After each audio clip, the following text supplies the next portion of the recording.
Hola a todos, en este video vamos a revisar lo que son las resistencias de frenado que se utilizan en los variadores de frecuencia. Aquí estamos viendo unas resistencias, unos ejemplos y también vemos las etapas de un variador de frecuencia.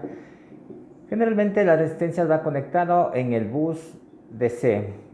Recordemos que las resistencias de frenado también son conocidas como resistencias regenerativas y es un componente esencial en sistemas de frenado eléctrico, especialmente en aquellos que utilizan variadores de frecuencia. Su función principal es disipar la energía generada durante el frenado de un motor, transformándola en calor para evitar sobrecargas y daños en el sistema. También vamos a recordar dónde conectar nuestras resistencias de frenado. En este caso tenemos la imagen que va conectada en los bornes B1 y B2. También vamos a recordar que una resistencia de frenado pueden estar también equipadas con un interruptor térmico para detectar una posible sobrecarga. Cuando una resistencia se sobrecarga, pues intenta disipar más calor del que está diseñado. En este caso el interruptor térmico se activa cuando la temperatura de la resistencia es demasiado alta y así la protege. Aquí vamos a ver también esta fórmula que nos sirve para calcular la resistencia que utilizaríamos en un variador. En este caso, R será la resistencia de frenado medida en ohmios, U vendría a ser la tensión del bus DC y P sería la potencia del equipo que vamos a utilizar. Nosotros vamos a recordar que la relación entre el voltaje AC y el voltaje DC, en este caso del bus DC, será aproximadamente 1,414 y eso sería el voltaje mínimo. Aquí tenemos los ejemplos y vamos a ver que el ejemplo 1 con voltaje de 230 voltios AC, prácticamente tendríamos 325.2 voltios en DC en el bus DC y sería un voltaje mínimo. Y con 450 voltios pues tendríamos 636.3 voltios DC en el bus DC. Recordemos que estos valores serían los mínimos y por lo general el voltaje mínimo de DC debe ser igual al voltaje máximo de línea a línea de la red. El voltaje máximo de línea a línea será el equivalente del voltaje RMS por la raíz de 2.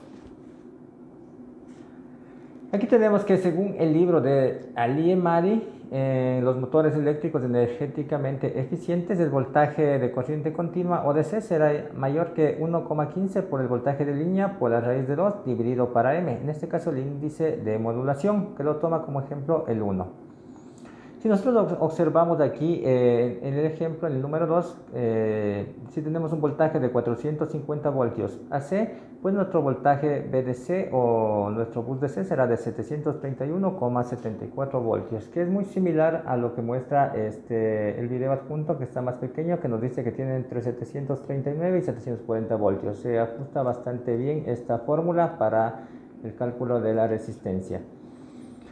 En este video que estamos viendo aquí, pues estamos viendo que el voltaje que nos está mostrando es el voltaje de fase, como vemos ahí.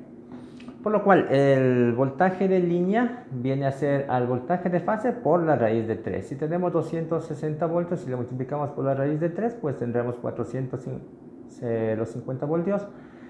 Y el 731 que sería del cálculo es muy similar a los 739 o 740 que está aquí en la tensión del bus DC, como lo estamos observando. Adjunto aquí una pestaña donde se indica cómo calcular el voltaje de fase y el voltaje de línea en redes trifásicas. Ahora vamos a calcular la potencia de la resistencia. En este caso deberíamos calcularla con ED, que será en porcentaje, multiplicado para la tensión al cuadrado y dividido para la resistencia. En este caso la potencia de la resistencia se medirá en vatios. El ED es el tiempo de frenado o el uso de freno que va a tener el equipo, en este caso el variador. Y generalmente para una parada ocasional está entre el 10 al 15%.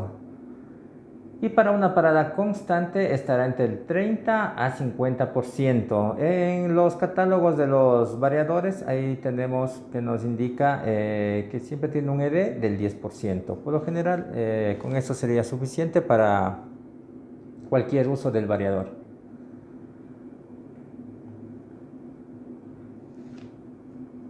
Nosotros también debemos saber de dónde sale el ED.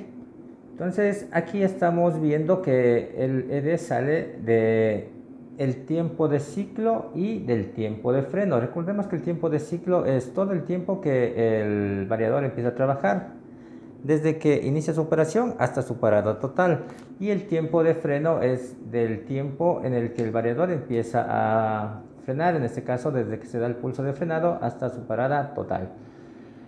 Entonces aquí el ED sería igual al tiempo de freno dividido para el tiempo de ciclo y por 100. Eso nos daría el valor en porcentaje y podemos calcular la potencia de nuestra resistencia.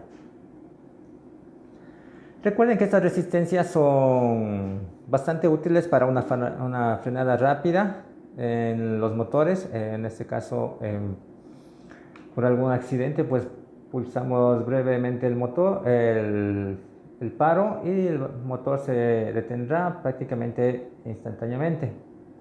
Eso ha sido lo que se les quería mostrar y nos vemos en un siguiente video con la resolución de ejercicios.